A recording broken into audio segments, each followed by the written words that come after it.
Assalamu alaikum.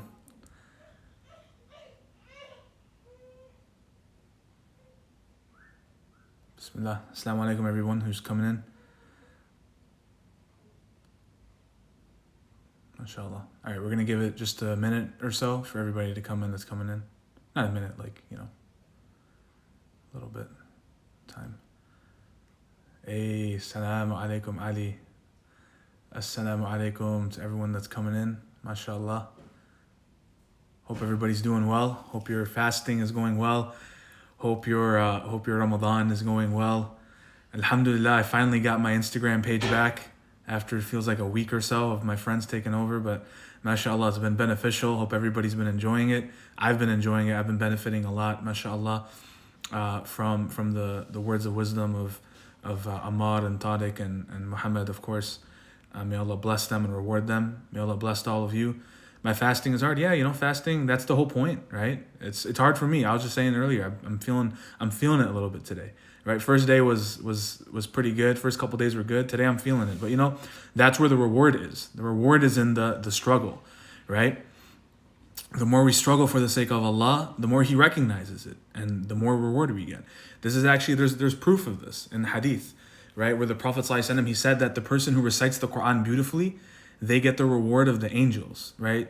But the person that struggles with reciting the Quran, they try to recite the Quran, but it just doesn't work, right? They're trying, and it just they're not able to do it as well as other people are. That person gets double the reward.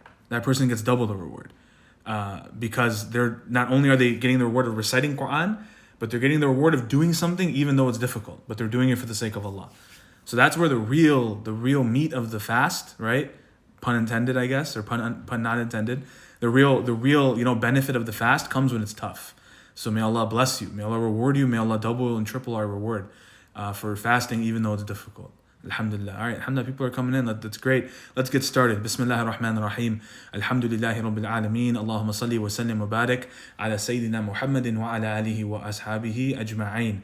So alhamdulillah, where are we right now in the life of the Prophet ﷺ? We are in a very tough time for the Prophet ﷺ, right? As Ammar mentioned so beautifully, and he gave us such beautiful lessons yesterday about how when the Prophet ﷺ, he lost his mother and he lost his grandfather, right? Abdul Muttalib. And the Prophet at this age is at the age of 8.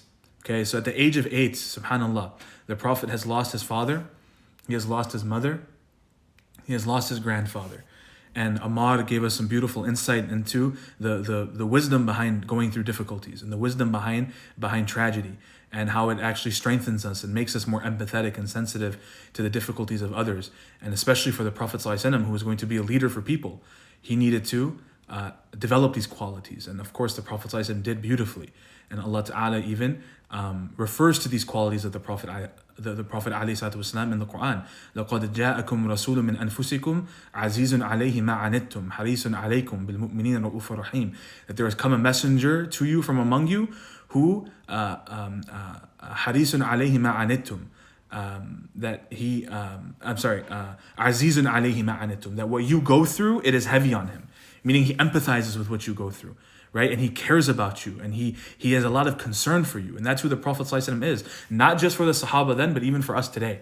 We know that the Prophet ﷺ on the Day of Judgment, that's what he will be doing. When everybody else is worried about their own selves, nafsi, nafsi, Rasulullah ﷺ will be going around the Day of Judgment, ummati, ummati, worried about his ummah.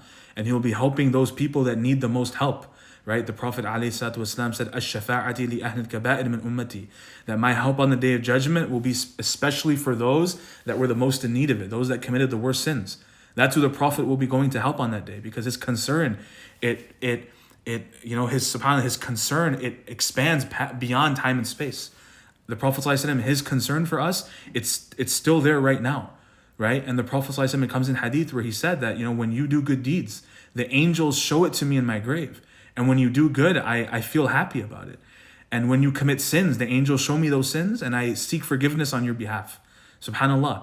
The Prophet ﷺ, he still cares about us. He still has that care and concern. And that care and concern isn't going anywhere. It will be there, and we'll especially see it on Yawm al-Qiyamah.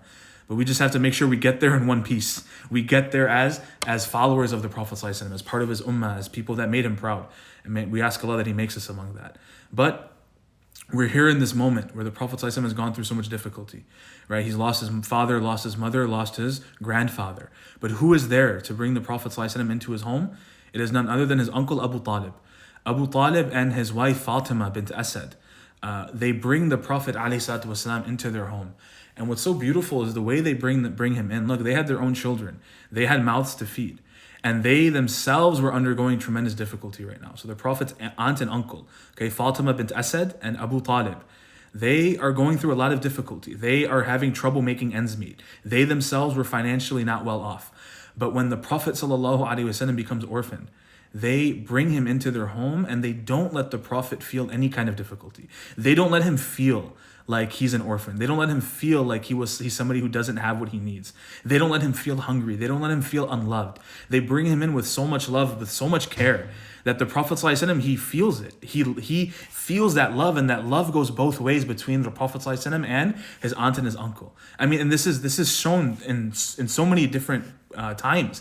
The Prophet ﷺ, it's very interesting. There's an interesting story that comes in the seerah, that the Prophet ﷺ, when he was a young kid, he had impeccable manners. His character and his, the qualities that the Prophet ﷺ had, he had those when he was a young child. So when it's like dinner time, and it's iftar time, and you put the iftar out and everyone's sitting making dua, but the kids, they come and they just start eating, and then you have to tell them, no, you can't eat yet, you have to wait, because kids, it's in their nature, they don't really have that self-control. They just rush towards the dinner table and they just start eating. The Prophet's cousins, right, in the home of Abu Talib and Fatima bint Asad, they would do the same thing. They would just rush toward the table and start eating. But the Prophet ﷺ wouldn't. He would wait. As a young boy, 8 years old, 9 years old, 10 years old, around this time, right? At a time when we really don't have a lot of control at 8 and 9. Think back to 8 and 9, how much self-control you had. We barely have any control. If you have siblings or little nephews and nieces, they have very little control at this time, at this age. But the Prophet had control. He had concern for his cousins. He said, let them eat. I want them to eat. Let everybody else eat who wants to eat. And then once everyone else is done, then I'll go and I'll get for myself. And Abu Talib and Fatima bint Asad, they saw this. They said, subhanAllah, where is this kid from? This kid is not like other kids. He's so kind and gentle and considerate and empathetic to the people around him, his own cousins. That what would Abu Talib and Fatima do?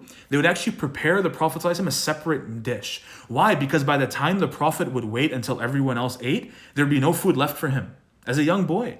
And Fatima and Abu Talib, they felt bad for him. So they'd make him a separate meal, right? Now, think about this. It's not like Fatima and Abu Talib had the kind of wealth to be making multiple meals during the day. They weren't well off, but they loved the Prophet ﷺ, and they never made him feel in need. They made him feel just as loved, if not even more loved than their own flesh and blood, their own children. SubhanAllah. It was also at this time when, Abu Talib, he was a businessman, and he would go on caravans to try to buy and sell and bring wealth in. And around the age of 12, when the Prophet was around the age of 12, Abu Talib had to go on a business trip. He had to leave for Syria. And he was about to leave, and he was saying goodbye to his family. And when he came to say goodbye to the Prophet ﷺ, he saw in the Prophet's face that he was sad, right? That Muhammad ﷺ was sad, because Abu Talib had now become like his father. That's very important to know. That Abu Talib and Fatima bint Asad, they had basically become like the Prophet's surrogate parents, because his biological parents have passed. But Fatima and Abu Talib have taken on that role of basically being surrogate parents to the Prophet ﷺ. So the Prophet ﷺ felt sad, that dad's leaving on this trip. And Abu Talib could see it in his face. And normally children wouldn't accompany these kinds of caravans because it's tough traveling to Syria. I mean, there's highway robbers and there's difficult conditions. But Abu Talib didn't want the Prophet ﷺ to feel like he was in need ever again. He didn't want him to feel that. So he told Muhammad ﷺ at 12 years old, come with me. You're coming with me this time. So the Prophet ﷺ went with him. And actually it was at this time, this trip, and this is a very famous story. We're not going to get into that today. But the famous story happens where the Prophet ﷺ, he encounters that monk that lived in Syria who saw the Prophet ﷺ as a 12-year-old boy and saw the signs that he was going to be a prophet. And he told Abu Talib and told the caravan that this is a special boy. He is someone chosen by God. Make sure you take good care of him. So that's on this occasion that this happened. But where did it all start from? It started from this love and concern that Abu Talib had for his nephew, the Prophet Muhammad ﷺ. And he had this concern even when he had nothing to give.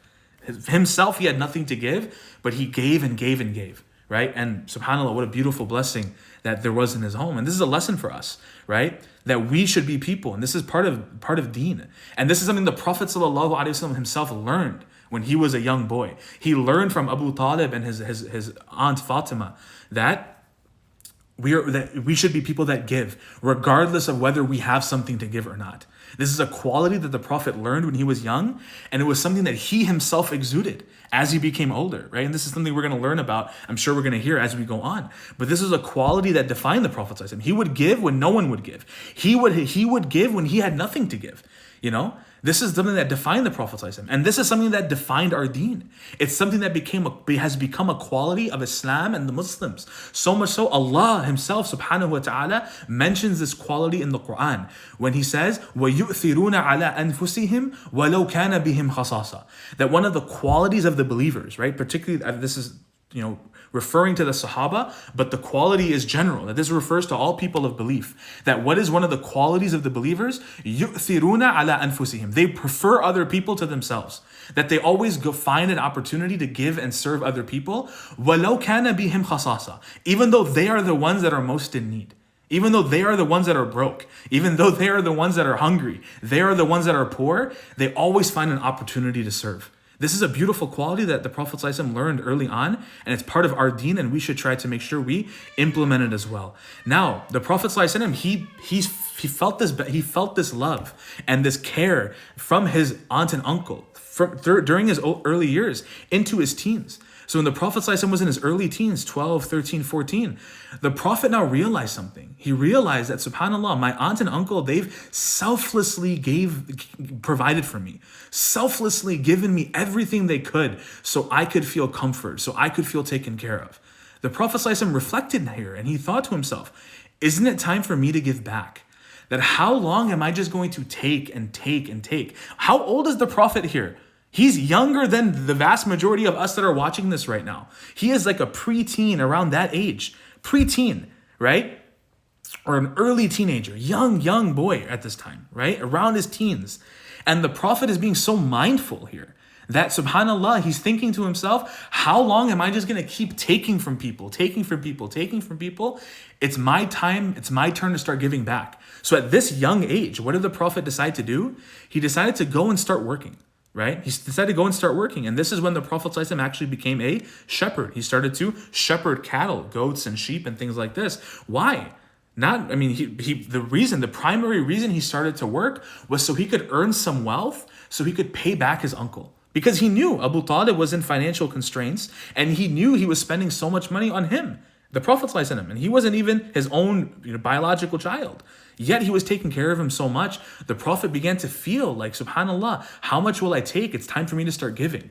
And this is a really important reflection for us, that in the age that you and I are in, right? We're, teens and 20s and maybe in our 30s, most of the people that are on my Instagram and that follow me and that are watching this video right now probably, right? It's really important for us to think that, we're people that, I don't want to say this in a negative way, but I can just speak about myself. We really like to, there are people in our lives that have benefited us. We know that. Our parents, our teachers, there's people in our communities, our imams, our local, the people around us, they benefit. They provide us so much benefit, right? Where would we be without our parents taking care of us? Our parents have literally, their entire lives, they've taken care of us. Our entire lives, they've taken care of us. They've never allowed us to feel like we were in need. Our parents have broken their backs, right? Metaphorically, some even physically, subhanAllah, to provide for us, to make sure that we're taken care of. Our community leaders, our imams, subhanAllah, I was just talking to one of my friends the other day who called me and we were just catching up, because we haven't seen each other in a while. And we were just talking about, what's going on at your masjid, what's going on here, what scholars doing, what program. And, right now we're kind of feeling like there's so many programs, there's so many talks to listen to. Which talk am I supposed to listen to, right? There's so many series and so many programs, it almost feels like it's too much. But what does that show? It shows that while we're at home, right, we're trying to, we're recouping and we're, taking a moment to kind of breathe and refigure out our lives. Our scholars and our imams locally, what did they start doing? They immediately... Sorry, I think I cut off there a little bit. They immediately transitioned their platforms from in-person to online. And they started providing all these services to us selflessly. How much do we benefit from our imams and from our local scholars? We benefit. We take. But at a certain time, at a certain point, isn't it time to start thinking about giving back, right? The Prophet ﷺ at a young age, he felt this he had this mindfulness, this realization that, I'm becoming a man now, right? I'm becoming a man, and part of being an adult is giving back. Not just taking, but giving, providing, being a source, being a means of benefit for other people, rather than always just kind of like leeching off of the means of benefit that we have. And obviously, we're always going to be dependent on certain people. We always will. We're always going to be dependent on our parents as long as they're around, and we ask Allah that He grants them long lives and allows us to continue to benefit from them. We're always going to be dependent on our local scholars. We're always going to be dependent on our family members, our friends. We're always going to be dependent. But part of maturation, part of maturing, is realizing that what I've benefited from, what I've taken, it's time for me to start giving that back. That if my parents have done so much for me at this age where I am right now, it's my turn to start providing for them, to start taking care of them, to start asking them what they need, to start providing, to start giving back to them. I've benefited so much from my teachers and my imams and my local scholars. It's my turn to start giving back and asking them what they need. You know what the greatest act of service that our local scholars would like us to do, what they expect from us, is that we take what they teach us and share it with the other people around us in our circles, right? That's what they want from us. So we should try our best to be examples of the teachings that they teach us. But at this age, the Prophet ﷺ, he realized it's time to start giving back. So that's a reflection for us to think about, that, where are we in our lives, and, are we at a point now where instead of, taking, and obviously we're still going to take, always at some point, but isn't it time to start giving now? Time to start giving back to my community, to my family, to my parents especially, right? That's a really important reflection to think about. And the last thing that I want to mention here is that the Prophet ﷺ, he became a shepherd, right? At an early age, he took on the role as a shepherd. And it's interesting, in a hadith, the Prophet ﷺ said that there was not a prophet that was sent by God, except that at some point in their lives, they also spent time shepherding. They spent time taking care of animals and flock and being a shepherd. And that's such an interesting statement by the Prophet ﷺ. And it's an important reflection for us that, why? Why is it that every prophet, before they became a prophet, they spent some time shepherding? Because actually, the Prophet ﷺ, and we see this throughout his life, right? Like Ammar mentioned last week, that through the difficulties that the Prophet went through, those difficulties actually, they taught the Prophet certain lessons, and they actually gave him certain qualities that he would need later on in his role as a prophet. Shepherding did the same thing, and shepherding has done this for every prophet. It actually teaches very important leadership skills. What are some of these skills? The Prophet ﷺ, while he was a shepherd, he learned what patience is, right? When you're taking care of animals, it's not easy, right? Obviously, the conditions are difficult. So you're spending all day outside, especially in Mecca at that time, under the blazing sun, under that heat, under those elements in that condition. It's not easy. It takes a lot of patience to do your work, to do your job, to not take days off, to not take hours off. And these are animals. If you slack, then animals' lives are at stake, and other people's nourishment is at stake. So it takes a lot of patience to be able to do that job properly. But not just patience with conditions, but patience with the animals themselves. I mean, animals, they roam around however they want to. They'll go wherever they want to go. It takes a tremendous amount of patience to guide an animal. To when an animal is just going wherever it wants to go, and you need to guide that animal back into the barn, or guide that animal toward the area of the field where it's going to graze. It takes a lot of patience. Right? An animal goes one way and you have to keep pushing it back. What does this show? I mean, isn't this what the Prophet ﷺ did? Isn't this the role of the prophets? Whereas human beings, we keep insisting on going one way, following our desires, going down the path of shaitan, going toward the path of Jahannam. And what do the prophets do? Gently, with patience, they grab us and they guide us back. They grab us and they guide us back. They grab us and they guide us back. And those that inherit from the prophets, the scholars, isn't that what they do as well? Isn't this what our teachers and our imams do over and over again? That we're just insisting on doing our deeds that we know are providing us detriment and are bringing us down. We keep insisting on it like animals. And what do our scholars do? They gently grab us by the shoulders and bring us back. They grab us and they say, make tawbah. It's okay. There's another opportunity. You have another chance. You have a chance to turn it around, to keep. I mean, that's the responsibility that the prophets have and the people that follow the prophets have. But that's where the prophet kind of learned it from, was by dealing with animals, right? That kind of patience. Another thing the Prophet ﷺ learned was humility, right? That taking care of animals is a thankless job, right? When you have to do a lot of things that normal people don't want to do. You have to clean up after an animal, after it uses the bathroom and relieves itself, you have to clean up after it. I mean, you're basically providing for this animal from sun up to sundown. You're providing it food, you're cleansing it, all these kinds of things. I mean, at what point does this animal say, "Oh, thanks, by the way. Oh, that you were so you benefited me so much today. I just wanted to say thank you." What animal says that? What sheep or cow ever says that? Animals don't thank you. It's a thankless job. You just do it because you know it's the right thing to do, but you're never going to get appreciation for it. And the Prophet here is also learning that. He's learning humility and thanklessness and sincerity. And we're also learning it from the Prophet ﷺ here. That, in our lives, in our responsibilities, we should not expect gratitude and thanks from people. We do what we do for the sake of Allah. Right? We do what we do to please Allah subhanahu wa ta'ala. And oftentimes, the work of Islam, the work of the deen, the work of the prophets is thankless. People won't thank you. People won't appreciate you. In fact, sometimes people might cut you down for it. People might criticize you for it. But as long as you know you're doing what's right, you do it regardless of whether people appreciate it or not. That's part of leadership. And these are the leadership skills the Prophet learned from shepherding, and we learn it as well, right? Also, obviously, the Prophet ﷺ learned hard work, right? And we kind of mentioned that as well, that it's hard work doing what you do as a shepherd. And obviously, as a prophet, the Prophet ﷺ had the hardest job. Obviously, he was the final prophet sent to mankind.